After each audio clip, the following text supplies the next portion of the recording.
स्वागत है दोस्तों आपका अपने YouTube channel civil on spot में। तो आज हम लोग देखने वाले हैं जो हमारी एस्टिमेशन की सीरीज़ जो मैंने आपको कहा था वो स्टार्ट कर रहे हैं हम लोग। तो आज इसका लेक्चर फर्स्ट होने वाला है। तो आज हम लोग डिस्कस करने वाले हैं कंक्रीट कैलकुलेटर को। कंक्रीट कैलकुलेटर का नाम सुनते ही आपके मन में एक क्वेश्चन स्ट्राइक हुआ होगा कि कंक्रीट कैलकुलेटर में क्या आएगा। इसमें हम लोग फाइंड करेंगे सीमेंट की क्वांटिटी, सैंड की क्वांटिटी, एग्रीगेट की क्वांटिटी और वाटर की क्वांटिटी की कैसे फाइंड किया जाता है इनको। तो सबसे पहले मैं एक चीज़ आपको बता दूं कि जो हम लोग कैलकुलेटर देखने वाले हैं जी मैं दोनों तरीकों से आपको बताऊंगा। एक तो आपको मैं एक्सेल में तो बताऊंगा किस तरीके से ये ऑपरेट करते हैं। उससे पहले जो वीडियो आएगी हमारे एक तो हम मैन्युअली देखेंगे। सबसे पहले मैं आपको मैन्युअली समझाऊंगा किस तरीके से इसको कैलकुलेट किया जाता है, प्रॉपर उसके कंसेप्ट समझेंगे। उसके बाद में हम लोग इसको एक्सेल में देखेंगे किस तरीके से ये वर्क करता है। तो जो भी मेरी वीडियोस आएंगी पहले मैन्युअल आएगी, उसके बाद में हम लोग उसका कैलकुलेटर मैं आपको दूंगा। और उस कैलकुलेटर की फाइल्स जो पीडीएफ्स वगैरह वो आपको मेरे टेलीग्राम के चैनल से जाके मिलेंगी। आप डायरेक्टली उसको फाइल को डाउनलोड कर सकते हो, वहाँ से आपको मिल जाएंगी फाइल्स। तो उसके लिंक मैं डिस्क्रिप्शन में मैं प्रोवाइड करवा दूंगा आपको, तो उससे आपको ये फाइल्स भी मिल जाएंगी।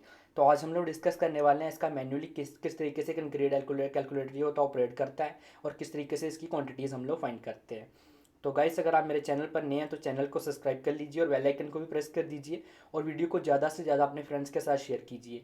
आप वीडियो शेयर करते हैं तो हमें मोटिवेशन मिलती है और ज़्यादा लोग हमारे साथ जुड़ते हैं। तो इससे क्या होता है, चैनल की ग्रोथ भी होती है। अभी ग्रोथ जो चैनल की बिल्कुल रुक सी गई है गाइस। तो आप इसको ज़्यादा से ज़्यादा शेयर कीजिए और वीडियो को भी लाइक कीजिएगा। तो करते हैं आज की वीडियो को स्टार्ट। काफ़ी इंटरेस्टिंग वीडियो रहने वाली है आज की। तो सबसे पहले मैं आपको बता देता हूँ कि जो आज हम लोग करने वाले हैं कंक्रीट फाइंड करने वाले हैं, ठीक है। इसमें हम लोग सीमेंट, सैंड, एग्रीगेट और वाटर फाइंड करने वाले हैं। किसके लिए फाइंड करेंगे? स्लैब के लिए फाइंड करेंगे। तो एक टिपिकल स्लैब आपके सामने है जिसकी आप देख सकते हो लेंथ है, ब्रेड्थ है और थिकनेस है, ठीक है, स्लैब की। तो इसकी लेंथ कितनी है? 10 मीटर है। ब्रेड्थ कितनी है? 4 मीटर है। और हाइट कितनी है? 0.15 मीटर है। तो ये एक स्लैब है हमारे पास। तो इसमें हम लोगों को क्या करना है? कंक्रीटिंग वर्क करना। आपको पता है कि स्लैब में क्या करते हैं हम लोग? कंक्रीटिंग वर्क करते हैं, रेनफोर्समेंट आती है। और उसके बाद में क्या होता है, हमारी जो कंक्रीट डालते हैं हम लोग उसमें, ठीक है, फॉर्मल लगा के, तो उसी से स्लैब बनती है, ठीक है। तो इसको हम लोग डिस्कस करेंगे कि जिसकी स्लैब की लेंथ कितनी है? 10 मीटर है, विड्थ 4 मीटर है और हाइट कितनी है? 0.15 मीटर, मीन्स उसकी थिकनेस है। तो इसके लिए कितनी कंक्रीट के हमारे पास क्वांटिटी आनी चाहिए? सीमेंट, सैंड, एग्रीगेट और हमारे वाटर का। तो इसके मैं बाई विद प्राइस आपको बताऊंगा किस तरीके से आपको कैलकुलेट करना है। इसके बाद में आपको इस वीडियोज़ को देखने के बाद में आपको किसी भी स्लैब के लिए अगर कैलकुलेशन करनी है, किसी भी चीज़ के लिए जहाँ पे कंक्रीटिंग का वर्क करना है, तो विथ इन 2 मिनट्स आप इसको मतलब प्रॉपर तरीके से बना सकते हो और आप बता सकते हो कि इसका इतना प्राइस लगेगा और इतनी क्वांटिटीज़ आपको चाहिए। तो इस तरीके से वीडियो को आगे बढ़ाते हैं। तो करते हैं शुरू। तो सबसे पहले आपके माइंड में एक चीज़ आनी चाहिए, कंक्रीट क्वांटिटी फाइंड करना, ठीक है। तो कंक्रीट क्वांटिटी कैसे फाइंड करते हैं? सबसे पहले होता तो वैल्यू, एक होता है वेट टू कंक्रीट, एक होता है ड्राई कंक्रीट, ठीक है। एक चीज़ मैं आपको बताना चाहता हूँ। देखिए मतलब साथ साथ में करते हैं, जैसे बीच में आएगा तो उसी में बीच में बताऊंगा स्टार्टिंग में। तो सबसे पहले आ जाता है वॉल्यूम ऑफ बेड कंक्रीट। तो जो वॉल्यूम होता है बेड कंक्रीट का, उसको हम लोग कैसे निकालेंगे? जो इसकी लेंथ है, ब्रेड्थ है और इसकी थिकनेस है या हाइट बोल सकते हो आप, उसको मल्टीप्लाई कराएंगे तो हमारे पास क्या वॉल्यूम निकल के आ जाएगा। तो हमारे पास लेंथ कितनी है? 10 है। ब्रेड्थ 4 मीटर है। और थिकनेस या हाइट कितनी है? 0.15 मीटर है। तो इन तीनों को मल्टीप्लाई कराएंगे तो कितनी वैल्यू निकल के आ जाएगी? 6 आ जाएगा हमारे पास। 6 मीटर क्यूब का हमारे पास वॉल्यूम ऑफ वेट कंक्रीट निकल के आ गया। लेकिन अब जो ड्राई वॉल्यूम ऑफ कंक्रीट होता है वो क्या होता है? Volume of wet concrete into 1.54। अब आपके माइंड में एक क्वेश्चन स्ट्राइक कर रहा होगा, ये 1.54 क्या है? तो इसको मैं समझाता हूँ आपको अच्छे तरीके से। इसको आप देखिए, जैसे कि हमारे पास क्या होता है, हम लोग जो क्वांटिटी फाइंड करते हैं वो फाइंड करते हैं ड्राई कंडीशन में, ठीक है। लेकिन जब वेट कंडीशन में आती है तो उसके वॉल्यूम को हमें इंक्रीज़ करना पड़ता है 52 से लेके 54% तक। तो ऐसा क्यों करते हैं हम लोग? तो इसका मतलब जो वेट वॉल्यूम है वो कम होता है, ठीक है। बेसिकली क्या है, हम लोग ड्राई वॉल्यूम को इंक्रीज़ करते हैं। कितना? 52 से लेके 54% तक ड्राई वॉल्यूम इंक्रीज़ करना पड़ता है, तभी जाके वो वेट वॉल्यूम के बराबर होगा, ठीक है। तो बेसिकली क्या होता है, जब हम लोग कोई भी कंक्रीट लेते हैं, मान लो कि आपने एक कंक्रीट का वर्क कर रहे हो आपने, तो वहाँ पे आपने सीमेंट मिक्स करा हुआ है, सैंड मिक्स करा हुआ है, एग्रीगेट मिक्स करे हुए हैं, ठीक है। तो उनके बीच में क्या होता है, जब आपने एक पाइल का एक हाइप बना दिया, पाइल बना दिया आपने, मतलब बिल्कुल क्या है, एक मतलब डेयर बना हुआ है वहाँ पे, ठीक है। तो उसमें जब हम लोग क्या करेंगे, पानी डालेंगे उसके बीच में, ठीक है। तो पानी डालने से पहले क्या होगा, उसके बीच में बहुत सारी वॉइड्स होंगी। तो वो क्या होगा, ऐसे लूज मटेरियल होगा, ठीक है, उसके बीच में वॉइड्स होंगी। लेकिन बाद में क्या होता है, जब हम लोग पानी डालेंगे तो वो क्या होगा, कॉम्पैक्ट होगा, ठीक है। उसके बीच की जो वॉइड्स हैं वो खत्म होंगी और उसको हम कॉम्पैक्ट करेंगे। तो उससे क्या है, जब वो ड्राई जो होता है, ड्राई का जब वो बेड में जाएगा तो उसका वॉल्यूम क्या हो जाएगा, रिड्यूस हो जाएगा, ठीक है। तो वो कितना रिड्यूस होता है, वो रिड्यूस होता है 52 से लेके 54% तक रिड्यूस हो जाता है जब हम लोग उसमें पानी वगैरह डालते हैं, ठीक है। तो इसलिए हम लोग क्या करते हैं, ड्राई वॉल्यूम को हम लोग के स्टार्ट हमें तो कैलकुलेशन करनी है ड्राई वॉल्यूम के हिसाब से। तो जब हम उसमें पानी डालेंगे तो हम लोगों ने देखा कि वॉल्यूम जो है वो रिड्यूस हो रहा है, ठीक है, कितना 52 से 54%। तो हमें स्टार्टिंग में क्या करना पड़ेगा, ड्राई वॉल्यूम को ऑलरेडी इतना रखना पड़ेगा कि वो उसके बराबर रहे। तो इसलिए हम लोग क्या करेंगे, स्टार्टिंग से 52 से लेके 54% ड्राई वॉल्यूम को इंक्रीज़ करके चलेंगे, ठीक है। अब इंक्रीज़ कितना करेंगे, 1.52 से लेके 54 तक। अगर तो आप लोग कर रहे हैं किसी कॉलेज पर्पज़ के लिए, ठीक है, तो आपको करना है 1.52 से मल्टीप्लाई, क्योंकि उसमें 1.52 से हम लोग ज़्यादा मल्टीप्लाई करते हैं मोस्टली। लेकिन अगर आप साइड पे काम कर रहे हो, ठीक है, आप घर बनवा रहे हो, कोई कंस्ट्रक्शन का काम करवा रहे हो, ठीक है, कोई बिल्डिंग्स बनवा रहे हो, तो वहाँ पे आप क्या कंसीडर करोगे, 1.54 को कंसीडर करोगे, ठीक है। अब ये दो चीज़ें हैं, अगर आपको साइड पे काम करना है तो 1.54, अगर आपको ऑफिशियल एकेडमिक पर्पज़ के लिए काम करना है तो 1.52 से मल्टीप्लाई कराएंगे। ये दोनों चीज़ें आपको माइंड में रखनी है। आई होप आपको समझ आ गया होगा कि बेट वॉल्यूम के साथ हम लोगों ने 1.54 को मल्टीप्लाई क्यों कराया, क्योंकि बेट वॉल्यूम जो होता है वो क्या हो जाता है, रिड्यूस हो जाता है, ठीक है। जब हम लोग ऐसे मटेरियल्स होते हैं, ठीक है, तो मटेरियल के बीच में पानी डालेंगे तो वो क्या होगा, कॉम्पैक्ट होगा, कॉम्पैक्ट होने की वजह से वॉइड्स उसमें नहीं होंगी, बिल्कुल निकल जाएंगे। तो अगर पहले उसका देखिए जो ड्राई वॉल्यूम हमने लिया हुआ है, तो ड्राई वॉल्यूम को इसलिए हम लोगों को क्या इंक्रीज़ करना पड़ता है 52 से लेके 54% तक, ताकि वो वेट वॉल्यूम के बाद में उसके बराबर आ सके जितना हमें चाहिए, ठीक है। तो इसलिए हम लोग क्या करते हैं, जो वेट वॉल्यूम होता है उसको इंक्रीज़ कर देते हैं, कितना 52 से लेके 54% तक। तो इसीलिए यही मैंने किया हुआ है यहाँ पे 1.54 से, इसलिए मैं मल्टीप्लाई करा रहा हूँ, ठीक है। तो अब ये कितना आ जाएगा, ड्राई वॉल्यूम कितना निकल के आ जाएगा, 6 मल्टीप्लाइड बाई 1.54 से मल्टीप्लाई कराने के बाद में हमारे पास निकल के आ जाएगा 9.24 मीटर क्यूब। तो आई होप आपको ये समझ आ गया होगा ड्राई वेट का। अगर आपको अभी भी कोई डाउट्स वगैरह है तो आप मुझे कमेंट्स में पूछ सकते हैं और इंस्टा पे भी डीएम कर सकते हो। सिंपल सी चीज़ है, मैंने आपको बताया कि वर्ड्स जो होती हैं वर्ड्स फिल हो जाती हैं वाटर की वजह से, तो उसकी वजह से क्या करते हैं, इसलिए हम लोग क्या करते हैं, ड्राई वॉल्यूम को इंक्रीज़ कर देते हैं 52 से लेकर 54%, क्योंकि इतना वो बैट जब पानी डालने के बाद में रिड्यूस होता है, ठीक है, वॉल्यूम रिड्यूस होता है, तो इसलिए इतना हम लोग इंक्रीज़ कर देते हैं। अब बात करते हैं आगे।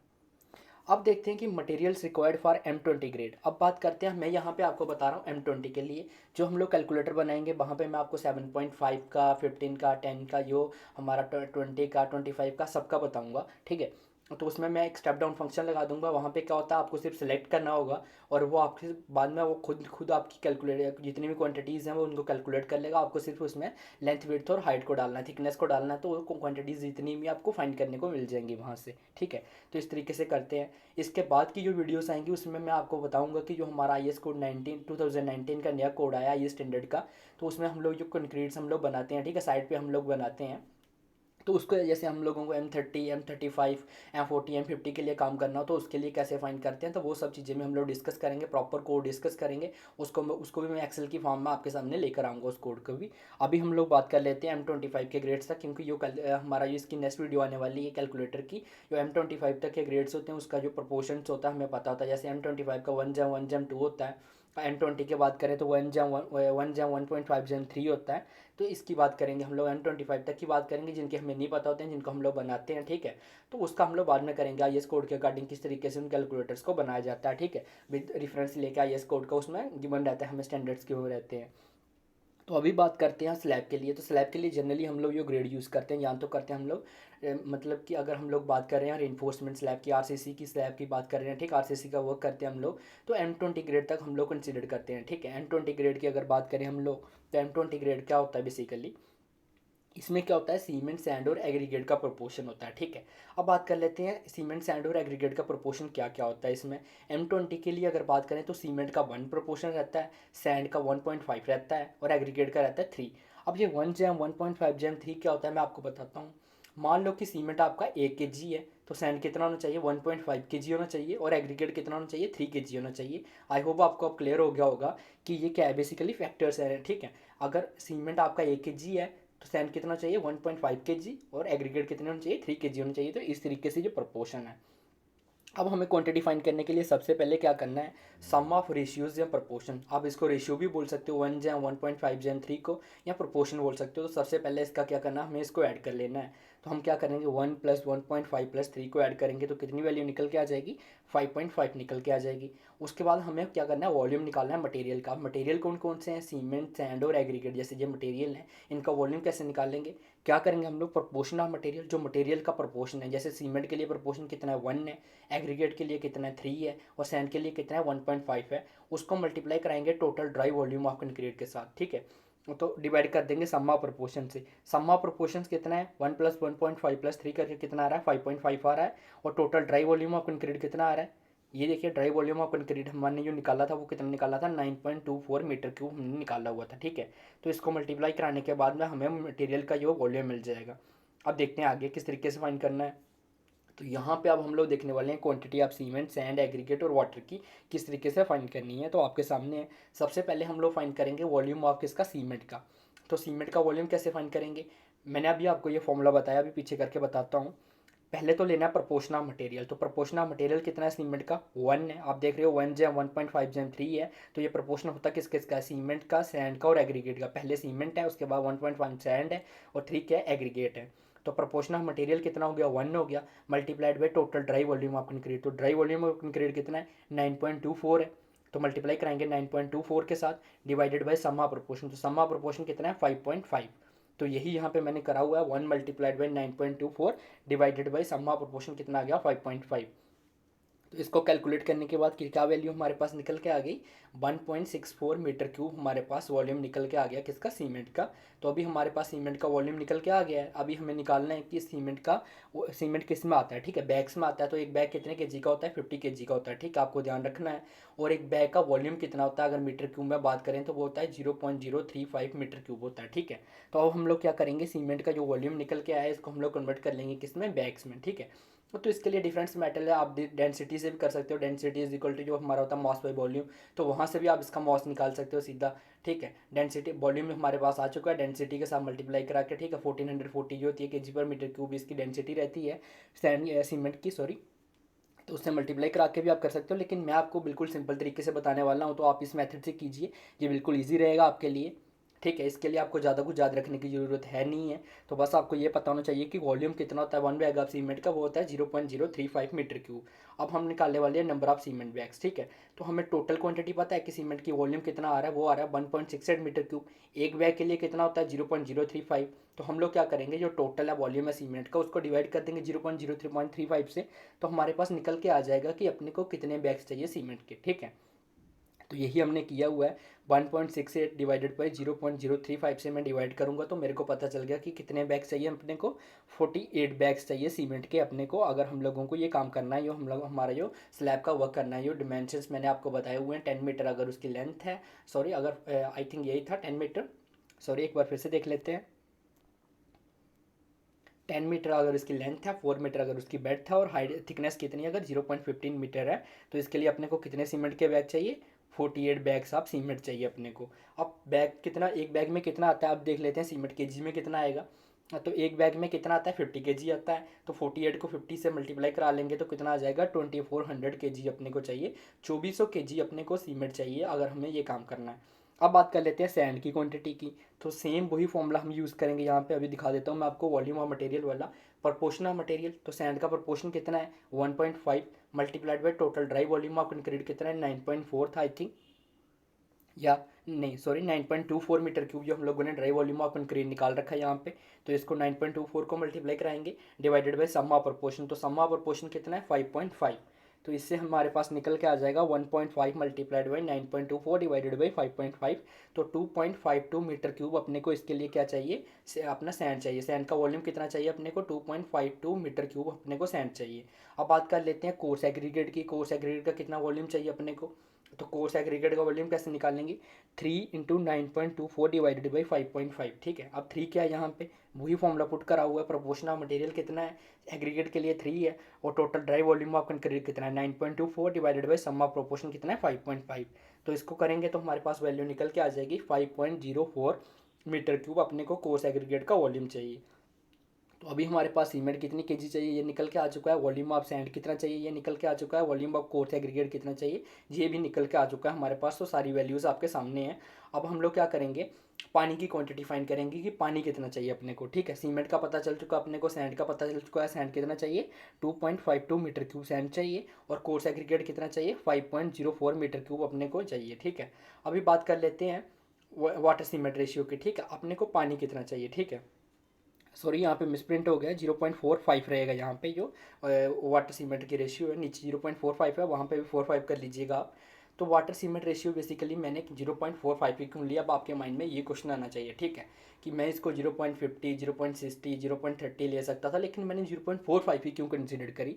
तो बेसिकली क्या है कि हम लोगों को दोनों चीज़ें दे के चलना पड़ता है, वर्केबिलिटी को भी और स्ट्रेंथ को भी। ठीक है, तो अब ये क्या होता है, बेसिकली वर्केबिलिटी होता है कि कंक्रीट जो आप देखते हो, अगर सिंपल वर्जन में आपको बताऊं तो कंक्रीट जैसे आप बनाते हो, ठीक है, उसमें हम लोग पानी को ऐड करते हैं तो कंक्रीट वर्केबल होनी चाहिए। जैसे आप लोग वहाँ पे डालते हो तो ऐसे एक तो होती है पूरी फैल जाने वाली कंक्रीट, ठीक है, लेकिन कंक्रीट प्रॉपरली ये नहीं है कि आपने एकदम से डाला तो वो वर्केबल ही ना हो, वैसे की वैसी रहे। ठीक है, तो उसका मतलब पानी की मात्रा भी उसमें बिल्कुल होनी चाहिए, उसका कंक्रीट जो है प्रॉपर वर्केबल होनी चाहिए। ठीक है, और उसकी स्ट्रेंथ भी प्रॉपर होनी चाहिए। अब इन दोनों के लिए क्या होता है बेसिकली, अगर हम लोग बात करें वर्केबिलिटी की और स्ट्रेंथ की, तो बेसिकली कंक्रीट जब जाके हमारी वाटर सीमेंट रेशियो कितनी हो जाती है 0.45 हो जाती है, तो उस स्टेज पे अपने को क्या होता है, वर्केबिलिटी और स्ट्रेंथ दोनों मिलते हैं। अगर इसके बाद में इसकी वैल्यू को इंक्रीज़ करता हूँ 0.50 करेंगे तो वर्केबिलिटी तो कंक्रीट की इंक्रीज़ होगी होगी, लेकिन उसकी वजह से क्या होगा, कंक्रीट की स्ट्रेंथ जो है वो रिड्यूस होती जाएगी। ठीक है, पानी आप जितना ऐड करोगे, ठीक है, पानी ऐड करने से आपको पता है बेसिकली अगर मैं बताऊँ तो स्ट्रेंथ इंक्रीज़ नहीं होती। ठीक है, बेसिकली अगर आप बोलो कि ज़्यादा पानी इंक्रीज़ करेंगे तो उससे ना वर्केबिलिटी पे ज़्यादा फर्क पड़ेगा। ठीक है, वर्केबिलिटी तो ठीक है पानी से फिर इंक्रीज़ होगी। ठीक है, वर्केबिलिटी इंक्रीज़ होती है लेकिन हमारा जो स्ट्रेंथ उसकी रिड्यूस होती जाएगी। ठीक है, तो इसलिए हम लोग क्या करते हैं 0.45 कंसिडर करते हैं, इसके बाद में स्ट्रेंथ क्या होती है, रिड्यूस होना शुरू हो जाती है, इसलिए हम लोग वाटर सीमेंट रेशियो 0.45 लिया हुआ है यहाँ पे। तो अभी हम यहाँ पे सीमेंट की क्वांटिटी मुझे पता है, सीमेंट कितना है 2400 केजी है हमारे पास सीमेंट। तो यहाँ से हम लोग क्या करेंगे, वाटर की क्वांटिटी निकाल लेंगे। तो water by cement is equal to 0.45, तो वाटर कितना आ जाएगा 0.45 को मल्टीप्लाई करा देंगे 2400 से। ठीक है, तो 2400 केजी क्या हमारे पास सीमेंट है, तो यहाँ से हमें पानी निकल के आ गया, कितना आ गया 1080। ठीक है, 1080 लीटर पानी चाहिए अपने को अगर ये स्लैब कंस्ट्रक्ट करनी है। तो अभी आपके पास हर एक क्वांटिटी है, अगर आपको इस लैब के लिए काम करना है तो आपको सीमेंट कितना चाहिए 48 बैग आपको सीमेंट चाहिए, 48 बैग्स सैंड चाहिए आपको 2.52 मीटर क्यूब, और कोर्स एग्रीगेट कितना चाहिए आपको चाहिए 5.04 मीटर क्यूब, और पानी कितना चाहिए 1080 लीटर। ठीक है, तो ये आपको हाई होप आपको समझ आ गया होगा वर्केबिलिटी और स्ट्रेंथ का। अगर इसके बाद आप जाओगे तो क्या होगा, वर्केबिलिटी तो इंक्रीज होगी लेकिन स्ट्रेंथ क्या होती है, रिड्यूस होना शुरू हो जाती है, इसलिए हम लोग 0.45 ही कंसिडर करते हैं। तो ये सब चीज़ें आपकी क्वांटिटीज़ आपके सामने हैं। अब बात कर लेते हैं प्राइस, इसको बनाने में प्राइस लगेगा कितना। ठीक है, तो उसको डिस्कस करते हैं। तो प्राइस आपके सामने यहाँ पे मैंने प्रॉपर आपको कैलकुलेट करके रखा हुआ, amount required for concrete work. सबसे पहले आ गया आइटम, उसके बाद क्वांटिटी, उसके बाद यूनिट, फिर रेट और फिर टोटल। तो बात करें सीमेंट की, आइटम कौन कौन सी हमारे पास, सीमेंट है, सैंड और एग्रीगेट है। ठीक है, तो यहाँ पे मैंने वाटर ऐड नहीं करा है कई जगह पे। अभी तो आपको ये ना कमेंट्स में मुझे बोलिए आपकी सर अभी तो वाटर भी पेएबल होता है, उसका भी बिल वगैरह आता है, तो वो आप ऐड कर सकते हो आपके हिसाब से। बेसिकली हम लोग बात कर रहे हैं सीमेंट, सैंड और एग्रीगेट की। तो अगर मैं सीमेंट की बात करूँ तो सीमेंट की क्वांटिटी कितनी है हमारे पास 48 बैग है। ठीक है, सैंड की बात करूँ तो सैंड कितना है 2.52 मीटर क्यूब है, और एग्रीगेट कितना है 5.04 मीटर क्यूब है। तो यूनिट मैंने साथ में रखा हुआ है, बैग का सीमेंट का यूनिट है, सैंड का यहाँ पे हम लोग मीटर क्यूब में कैलकुलेट कर रहे हैं, और एग्रीगेट किस में, मीटर क्यूब में। अब बात कर लेते हैं रेट की। तो अगर मैं रेट की बात करूँ तो आप इस रेट पे मत जाइएगा, क्योंकि ये रेट जो होता है लोकेलिटी टू लोकेलिटी वेरी करता है। जैसे जिस एरिया में मैं रहता हूँ तो वहाँ पे हो सकता है सैंड बहुत ज़्यादा होता हो, कि मैं किसी मान लो रिवर के शोर पे रहता हूँ तो वहाँ पे सैंड हो सकता है मेरे को बहुत सस्ता मिल रहा हो, या मैं किसी मतलब रिवर के शोर पे क्या होता है कि एग्रीगेट वगैरह सस्ती हो सकता, और हो सकता है मैं किसी प्लांट के पास में रहता हूँ यहाँ पे सीमेंट का प्लांट लगा हो तो वहाँ पे क्या है सीमेंट सस्ता रहेगा। तो ये आपकी लोकेलिटी के हिसाब से वेरी करेगा, और जो आपका वहाँ का रेट है वो आप यहाँ पे डालेंगे। ठीक है, पुट करेंगे।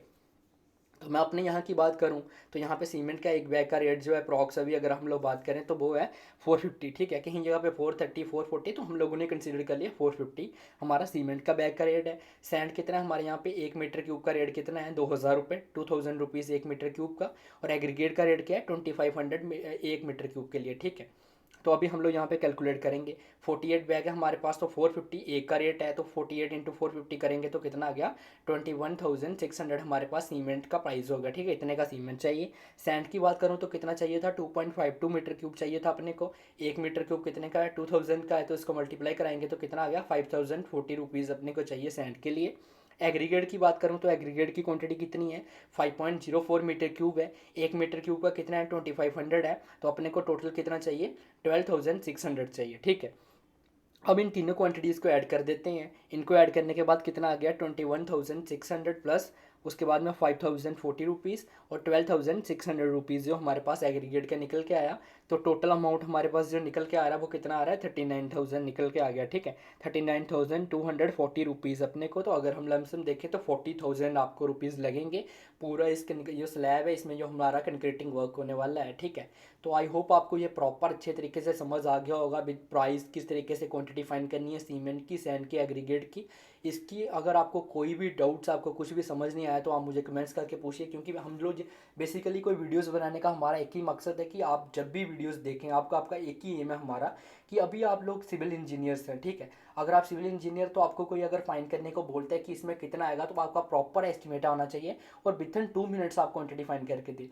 ये हो गया मैन्युअली। अब हम लोग इसकी जो नेक्स्ट वीडियो आएगी मेरी उसमें मैं बात करूंगा एक्सेल शीट की।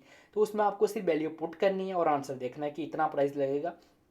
तो आपको किसी को एस्टिमेट देना, आपको इस लैब का वर्क करवा रहे हो तो आपको बस 2 मिनट लगेंगे, 2 मिनट भी नहीं लगेंगे आपको, बस इतना टाइम लगेगा जितना टाइम में आप उसकी वैल्यू पुट करोगे, लेंथ विड्थ और थिकनेस पुट करोगे स्लैब की, इतना ही टाइम लगेगा आपको क्वांटिटी फाइंड करने में। बाकी आपका प्रॉपर जो है कैलकुलेटर वर्क करेगा, वो आपको क्वांटिटी फाइंड करके दे देगा, इतनी सीमेंट के बैग चाहिए, इतने सैंड के बैग चाहिए, इतने एग्रीगेट के चाहिए, और आपको प्रॉपर मिल जाएगा। उसको मैं आपको क्यूबिक फिट में ही बता दूंगा। जैसे कई जगह पे बच्चे बोलते हैं कि सर आपने तो मीटर क्यूबिक हमारा क्यूबिक मीटर में निकाला है, मीटर क्यूब में निकाला है, हमारे यहाँ पे तो क्यूबिक फिट में लेते हैं या मास में लेते हैं। हमारा 50 kg का बैग आता है, ठीक है, सैंड का आता है 50 रुपीज़ का या 70 रुपीज़ का एग्रीगेट का बैग आता है। तो हम कैसे फाइन करेंगे, तो डोंट वरी, मैं वो सब तीनों चीज़ें वहाँ पे डाल दूंगा। आपको मास के हिसाब से भी मिल जाएगा, क्यूबिक फिट के हिसाब से मिल जाएगा और मीटर क्यूब के हिसाब से मिल जाएगा। हम लोग आपके लिए हर एक चीज़ करेंगे। आपको प्रॉपर क्या करना है कि चीज़ों को समझना है, किसी भी चीज़ को याद नहीं करना है, ऐसे बिल्कुल हर एक चीज़ को समझते हुए चलना है। अगर आपको कोई भी डाउट्स वगैरह आता है तो कमेंट्स करें, आप मुझे आप डीएम करें डायरेक्टली